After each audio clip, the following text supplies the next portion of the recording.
Üdvözlöm Önöket, Domonyi László vagyok, Kiskörös város polgármestere.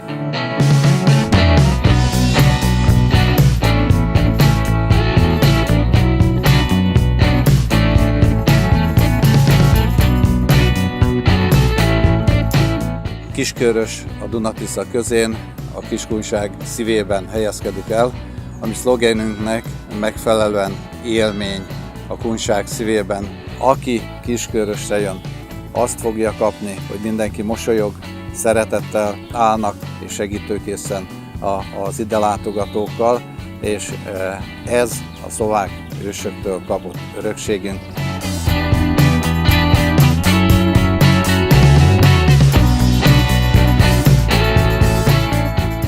Nagyszülötte városunknak Petőfi Sándor, Kiskörösön született. Petőfi kultuszra, Petőfi Sándor életére alapul a kiskörösi kultúra. Rendkívül fontosnak tartjuk a Petőfi kultuszt, hiszen Magyarországnak, és én azt gondolom, hogy a világnak is az egyik legtehetségesebb, legnagyobb költőjéről van szó.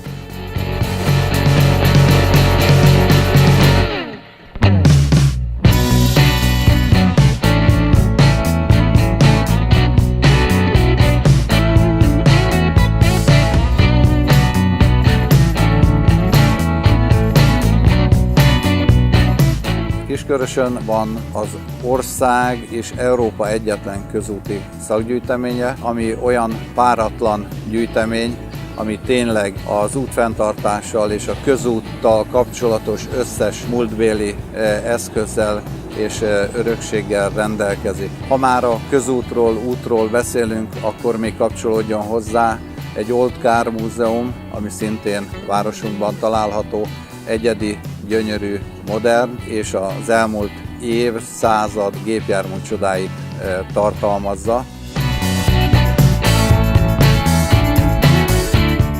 Gyógyvízünkről is hadd említsek pár szót. Az ország egyik legjobb és legerősebb gyógyhatású vize található a városban.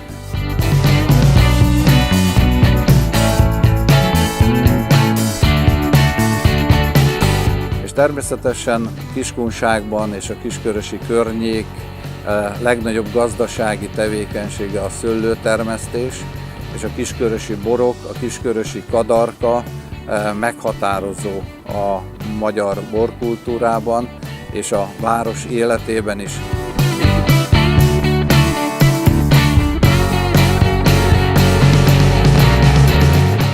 Az említett gasztronómiai élményeket kívánjuk erősíteni május 18-ához, a város alapítás napjához legközelebbi hétvégén, hiszen város alapítók napja és gasztronómiai fesztivál van városunkban. Ez a gasztronómiai fesztivál a rétesre alapul, hiszen több mint 20 000 szelet rétest fogyasztanak el az ide látogatók ezen a pár napon. Jöjjenek el hozzánk, ez a gasztronómiai élmény, ez a fesztivál mindenképpen megér egy hétvégét itt Kiskörösön.